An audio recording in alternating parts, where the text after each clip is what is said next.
जब मैं चौथी जमात का तालिब इल्म था तो अक्सर सिंधक से आगे कचाओ सालाना गर्मियों की छुट्टियां चागी की पुरफिजा बुलंद व बाला कोसारों के दरमियान कचाओ में गुजारने चले जाते थे, जहां दुनिया से बेखबर एक गाँव जिसमें आब रवां जो आब हयात की तरह जारी व सारी है।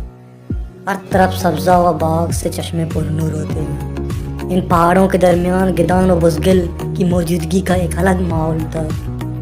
दूध व दही, शीर व मक्खन, सोमवार व देसी गई, मश्क व मशकीज़ा, ज़ग व रोगन का एक अलग मज़ा था।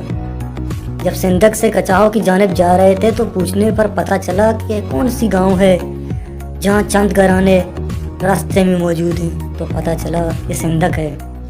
यहाँ से सोना चांदी निकाला जाता है।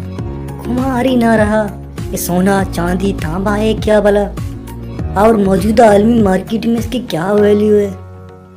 बेहतरीन रोड्स बने हुए थे, चाक व चौबंद लेवीज मौजूद थी, स्ट्रीट्स लाइट्स और रोड के साथ दरख्त लगाए गए थे। सफ़र के साथ साथ एक पुरफिजा माहौल से लुत्फानंदोज हुआ जा रहा था। आगे जाकर एक बहुत बड़ी बिल्डिंग देखी जो रंग व रोगन थी, कम कमे दिन को चिरागां थी। बच्चे बच्चियों का एजमे गंभीर था। बच्चे वाइट ड्रेस और असासा ब्लैक ड्रेस अप थे। पूछा ये क्या है, कहा गया ये सिंधक मिडिल स्कूल एंड कॉलेज है। पीछे जो बिल्डिंग है वो इसकी यूनिवर्सिटी है, बल्कि स्कूल कॉलेज और यूनिवर्सिटी एक साथ हैं, पर आजकल इसे एजुकेशनल सिटी कहा जाता है। ये पूरे बलूचिस्तान में वाहिद गांव है जहाँ स्कूल कॉलेज और यूनिवर्सिटी एक साथ हैं। न सिर्फ यहाँ सिंधक चागी बल्कि पूरे मुल्क से बच्चे एडमिशन ले चुके हैं। एकदम मेरे जहन में अपने शहर के गांव का स्कूल याद आया, जिसमें टूटा फूटा ब्लैक बोर्ड, टूटे हुए दरवाजे, फटे हुए टाट, सख्त जुलस्ती गर्मी, बिजली अदम फरामी, सख्त सर्दी में हर बच्चे का घर से अपने साथ खुद लकड़ी के चंद टुकड़े लाना, कभी स्याही तो कभी तख्ती का ना होना जहन में घूम रहे थे।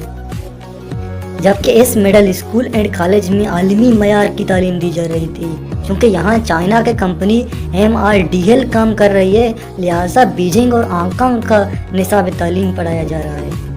इस स्कूल एंड कॉलेज में चाइनीज़ कंपनी के मुलाजमीन के बच्चे, SML के इस्लामाबाद के मुलाजमीन के बच्चे इस्लामाबाद से आकर यहाँ पढ़ रहे हैं, क्योंकि यह आलमी मयार की तालीमी रैंकिंग का टॉप 10 तालीमी दरसगाह है। तो मुझे भी दाखिला दिलाओ ना बाबा। यूं गाड़ी रुकी, एक करीबी रिश्तेदार के घर गए, जहां अगले दिन मुझे इस स्कूल दाखिल कर दिया गया। और सिंधक कचाओ सरजई लश्करी आफ बेदो रवात के सैकड़ों बच्चों के साथ माहौल बन गया और मिलकर पढ़ाई में मसरूफ़ रहे, जहाँ हर मजमून के टीचर लेक्चरर मौजूद थे। स्कूल में आलमी मयार का कंप्यूटर साइंस का लैब, आलमी मयार साइंस रूम जहाँ मुख्तलिफ़ किस्म के प्रैक्टिस होते, साइंस को समझने के तमाम सहूलियत मौसर थे, जबकि आलमी मयार का बेहतरीन लाइब्रेरी मौजूद थी, जहाँ एजुकेशन कोर्स से मुतालिक सियासत, एंथ्रोपोलॉजी, अदब, फ़िक्र, फ़लसफ़ा, तासुफ़, तख्लीक व तरतीब, कैरियर काउंसलिंग समेत मुख्तलिफ़ मौज़ूआत पर कुतुब मौजूद थे।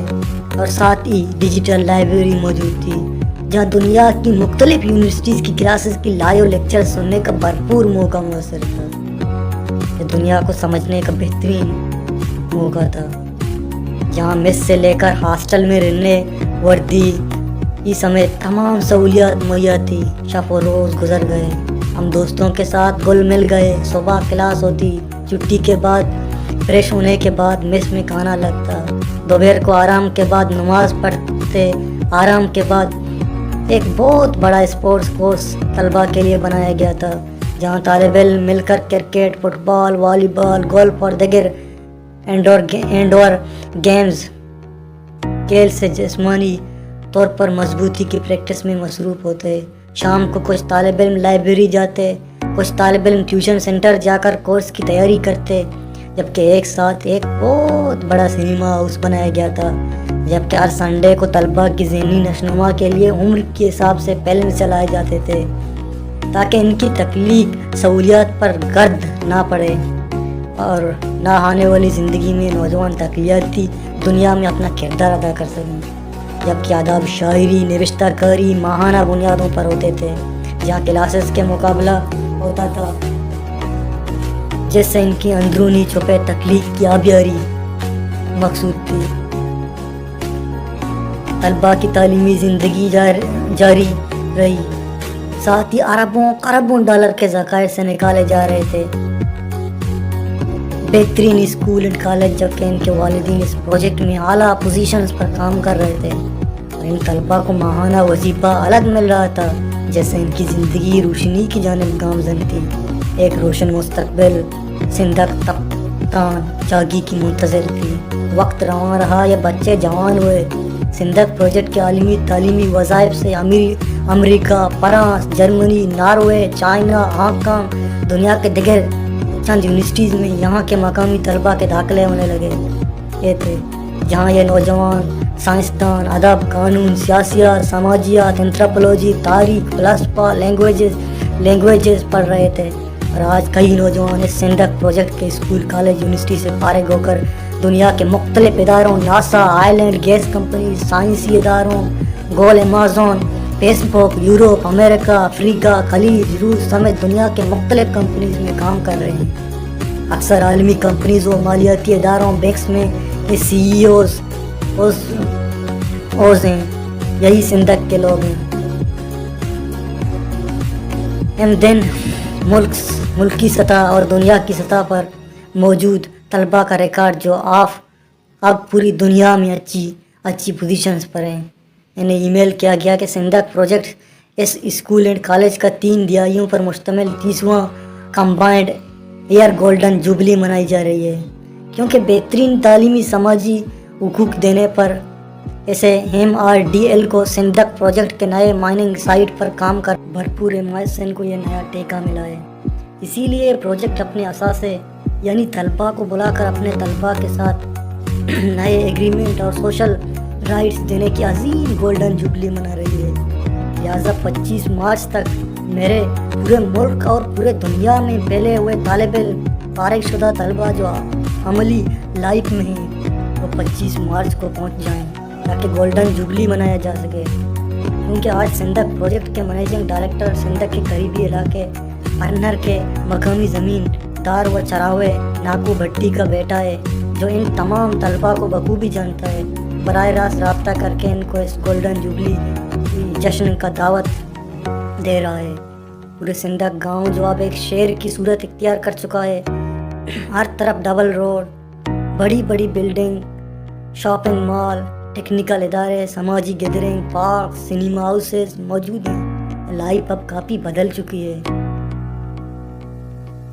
24 مارچ کی شام کو پوری دنیا سے طلباء اور اس اسکول و کالج سے فارغ شدہ ملٹی نیشنل کمپنیز کی سی ای اوز، مالیاتی ادارے کے بینکرز، ناسا کے ملازمین، بڑے بڑے معالجے اداروں سے فارغ شدہ ڈاکٹرز، نرسز سندھ کے ایئرپورٹ پر اور بوئنگ 777 سے پہنچنا شروع ہو گئے تھے، اور ان میں بلوچستان، بالاش، سمالان، رودین، کمبرجان، کارواں پوش، مریدان، ازبوتک، پلپورگ، اسپی پل، وشدار، زروش گل اور پورا شہر اپنے ان سکوتوں کے ریسیونگ کے لیے موجود تھے۔ آتش بازی، بلوچی چاپ و فائرنگ کا سما تھا۔ والدین کی خوشی دے دلی تھی، کیونکہ ناکو عبدل، ناکو چاوش، ناکو فقیرداد، ناکو مسکان، ناکو فقیر بخش سمیت کئی بزرگ اپنے بچوں کو نہیں پہچان رہے تھے، کیونکہ 10 سالوں میں باہر رہ کر ان کے چہرے واضح بالکل بدل چکے تھے، اور ان بزرگوں کے اپنے بچوں اور ان بچوں کا اپنے والدین کو دیکھ کر خوشی کے آنسو رو رہے تھے، اور مائیں اپنی بچوں کے آنسوؤں کی خوشی میں نعتیں گا رہی تھی، جبکہ دادی بلوک ستگنج سب سے آگے تھے۔ اگلی صبح اسٹیج سجا دیا گیا۔ تمام طلباء مقامی کالج، اسکول و یونیورسٹی کے تھے۔ جو طلباء باہر کے یونیورسٹی سے آئے ہوئے تھے اور جو مختلف عالمی اداروں کے مقامی ملازم تھے وہ بھی موجود تھے، اس میں مقامی لوگ، پروجیکٹ کے ملازمین و افسران، ضلعی انتظامیہ و افسران، صوبے کا گورنر، وزیر اعلیٰ، منسٹرز، ملک کا صدر موجود تھی۔ جیسے ہی صوبے کے وزیر اعلیٰ گورنر نے ابتدا کا फीता काटना चाहा, मेरी आँख खुल गई। मैं कचाव के पहाड़ों में एक पहाड़ी अंजीर के दरख्त के नीचे सर के नीचे पत्थर रख कर सो रहा था, जबकि पहाड़ी आस की नहाती खुश पसंद आवाज़ और सीसू व चकोरों की आवाज़ ने मुझे जगा दिया। सूरज की रोशनी से मेरी आंखें चंदिया गई। मैंने चादर उजाड़ा, अशहदु अन्ना मुहम्मदुर रसूलुल्लाह पढ़ कर मुँह धो लिया। कितली निकाल कर कोन व कागज़ के लकड़ियों से चाय बनाई और नाश्ता इंजीर के फूलों के साथ करके सामान बांध कर रूसी मोटरसाइकिल के साथ अपने शहर के जानिब रुख सफ़र हुआ।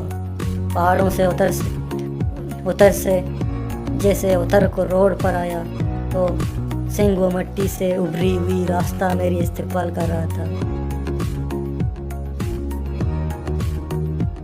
जिस सुस्त मई उठ रहा था, जैसे ही सिंदक के करीब पहुंचा तो बच्चे मट्टी में उठे हुए थे।